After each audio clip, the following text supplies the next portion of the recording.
मत्ती की पुस्तक 12 अध्याय 34 आयत।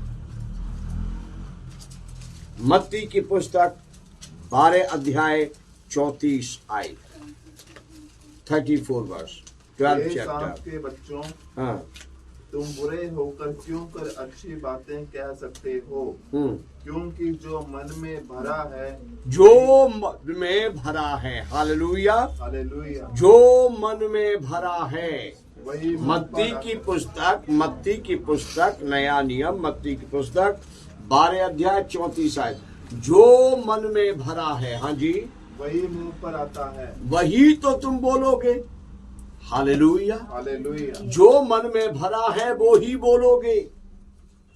हालेलुया, हालेलुया, जो मन में नहीं है वो नहीं आ सकता। हालेलुया, हालेलुया, अगर आपके मन में कोई श्राप नहीं है तो कितना भी तिलमिला जाइए, कितना भी क्रोध से भर जाइए, आप कितना भी बुरा क्षण आ जाए, आप श्राप नहीं दे पाएंगे, क्योंकि आपके मन में श्राप है ही नहीं। हालेलुया, हालेलुया, आपकी बेटी, आपका बेटा आपको परेशान कर रहा है, आप एकदम विचलित हो गए, दुखी हो गए, अगर आपके मन में अपशब्द है ही नहीं, सोच लीजिए, मैं जुबान से नहीं बोलना चाहता, जिससे अन्य जाति एकदम अपने बेटे बेटियों को बोलते हैं, जानवरों का शब्द बोलते हैं और अदृश्य शक्तियों का नाम लेते हैं, तू ये है, तू वो है। अगर आपके मन में वो बात है ही नहीं, आप बेइज्जत होकर रह जाएंगे, शर्मिंदा होकर रह जाएंगे, रोकर रह जाएंगे, लेकिन आप अपने बेटे, अपनी बेटी को वो इनाम, वो स्लोगन नहीं देंगे, क्योंकि वो आपके मन में है ही नहीं। अब जो बाइबल में नहीं है, मैं तो आपको पढ़ के नहीं बता सकता, बाइबल खोलकर बैठा हूं, खड़ा हूं आपके सामने, तो मैं क्या पढ़ूंगा? जो बाइबल में लिखा है। आपको मैं कह रहा हूं, आप पढ़िए, आप वो ही पढ़ेंगे जो बाइबल में लिखा है। बेशक मैंने बोला मत्ती की पुस्तक 12 अध्याय 34 आयत पढ़ो, 35 पढ़ोगे, हो सकता है आयत आगे पीछे पढ़ोगे, लेकिन पढ़ोगे वो ही जो 35 आयत में लिखा। हालेलुया, आपके मन में जो नहीं है वो कभी भी नहीं आ सकता। आपकी पत्नी के लिए, आपके पति के लिए, आपके माता पिता के लिए, आपके बेटे बेटी के लिए, आपकी बहू के लिए, हालेलुया, आपके परिवार के लिए, कलीसिया के जनों के लिए, पड़ोसी के लिए, जिनके साथ आप काम करते हैं दफ्तर में, उनके लिए, जो बातें आपके मन में नहीं है वो नहीं आएंगी। हालेलुया, लेकिन यदि आपको सोचते हैं, यदि आपके अंदर बुरी बातें हैं, तो जिस समय आप दुख में होंगे, जिस समय आप क्रोध में होंगे, वो बातें आपकी जुबान से आनी शुरू हो जाएगी। जैसे मैंने तहस में, क्रोध में होली होली कहने वाले और क्षमा करूं, बर्दाश्त करूं, परमेश्वर से डरो, ऐसे ऐसे बोलने वाले पास्टरों को गाली बोलते हुए सुना है। क्यों एकदम आ जाती है? क्योंकि उनके मन में बसी हुई है, मन में बसी है। आप शब्द बोल पड़ते एकदम से पास्टर, क्यों? क्योंकि वो उनके मन में है, वो उनके मन से गए नहीं हैं। हालेलुया, वो दो चेहरे लेकर चल रहे हैं। परमेश्वर के लोगों के बीच, आत्मिक लोगों के बीच रहे, सत्संग में रहे, प्रार्थना में रहे, संगति में रहे, तो एक अलग चेहरा पहनेंगे, और जब वो चले जाएंगे, हम संगति से आ जाएंगे, तो दूसरा चेहरा पहनेंगे। एक चेहरे पर कई चेहरे लगाए रहते हैं लोग, लेकिन जिस को परमेश्वर कहता है ये सीधा है, ये सीधी है, उसके पास बहुत से मुखौटे नहीं होते। वो जैसा भी है वो एक ही चेहरे में हमेशा नजर आता है। हालेलुया, अगर वो कड़वा है तो कड़वा ही नजर आएगा, अगर वो तीखा है तो तीखा ही नजर आएगा। हालेलुया। हालेलुया। वो एक सा ही हमेशा बना रहेगा। पढ़िए 12:34। हे सांप के बच्चों, हाँ तुम बुरे होकर क्यों कर अच्छी बातें कह सकते हो? हाँ, क्योंकि जो मन में भरा है वही मुंह पर आता है। जो मन में भरा है वही मुंह पर आता है। अपने मनों को साफ कीजिए। पहली आयत हमने क्या पढ़ी थी मार्केश?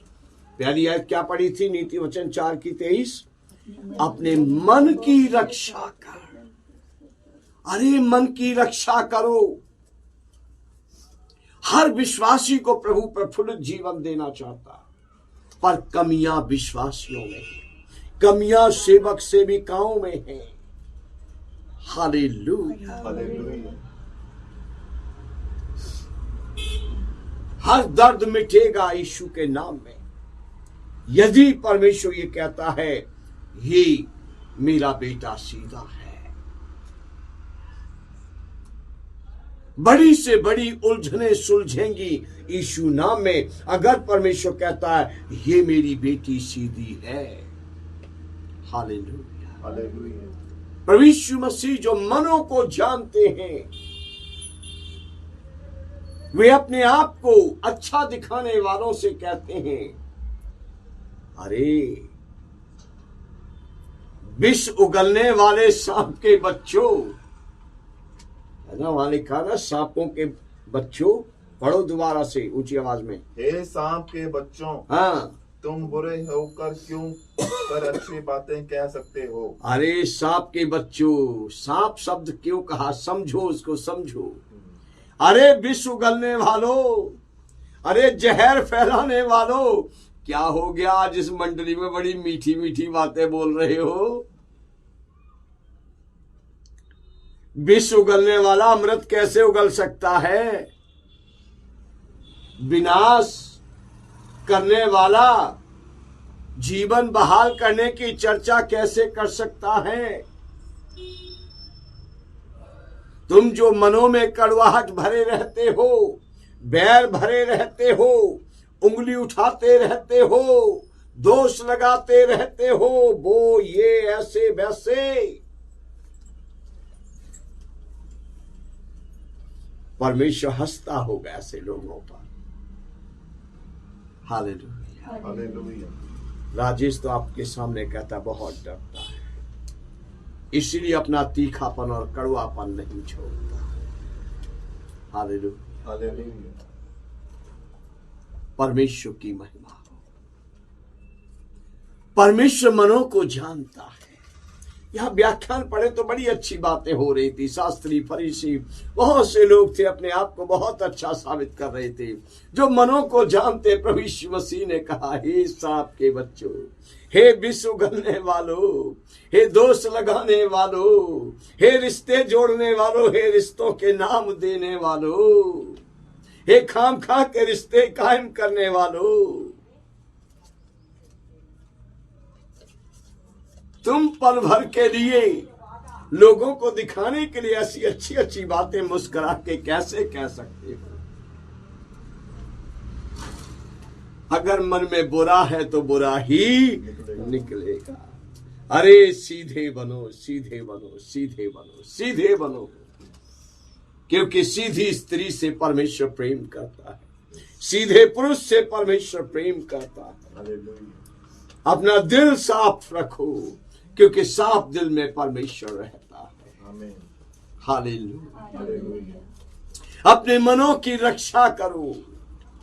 हालेलुया। हालेलुया। प्रियो, जब मैं प्रभु के पीछे चल पड़ा, बहुत सी गलतियां मेरे जीवन में थी,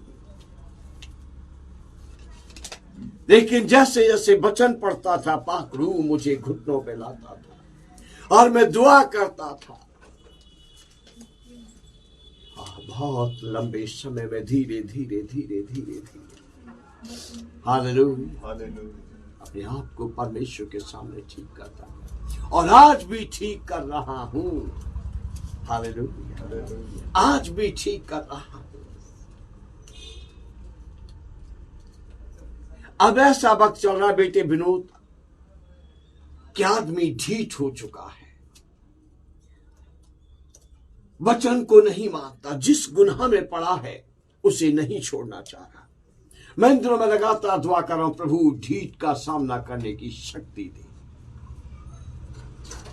उसे निकाल भगाने की नहीं, उसकी संगति छोड़ने की नहीं, परंतु जैसे आप जब तक कब्र में न चला जाए पीछा करते, वैसे मुझे भी जब तक वो स्त्री वो पुरुष कब्र में न चला जाए पीछा करने की शक्ति दो, कि मैं उसे सुनाता रहूं। अपने मन की रक्षा करो, अपने मन को बदलो, अपने मन की रक्षा करो, अपने मन को बदलो, अपने मन की रक्षा करो, अपने मन को बदलो, पापों से तौबा करो, सीधे बनो, सीधे बनो। हालेलुया। प्रभु मुझे शक्ति दे, प्रभु मुझे शांति दे, प्रभु मुझे प्यार दे, कि मैं ऐसों के साथ संगति बनाए रख सकूं। मुश्किल होता है, हालेलुया। और मैं मांग रहा हूं, मुझे अच्छा बना, मुझे अच्छा बना, हालेलुया। कि मैं उनके लिए दुआ करूं, कि मैं उनका इंतजार करूं, कि एक दिन यह एहसास हो जाए कि उसका जीवन साफ हो गया है, उसका दिल साफ हो गया है। और आप कह रहे हैं, मेरी बेटी अब सीधी चलने लगी है, मेरा बेटा अब सीधा चलने लगा है। यहोवा पिता आप कह रहे हैं, ये मुझे एक दिन आगाज हो रहा है। हालेलुया। मैं आज भी दुआ करता, आज भी मैं मांगता, हालेलुया। जो शक्ति कलीसिया से करनी चाहिए करने की कोशिश करता हूं, जो शक्ति घर में करनी चाहिए घर में भी करने की कोशिश करता हूं। मुझे पता है कि मुझे केवल भेड़ों का हिसाब नहीं देना, मुझे घर में भी जो रिश्ते दिए इनका भी हिसाब एक दिन देना है। हालेलुया।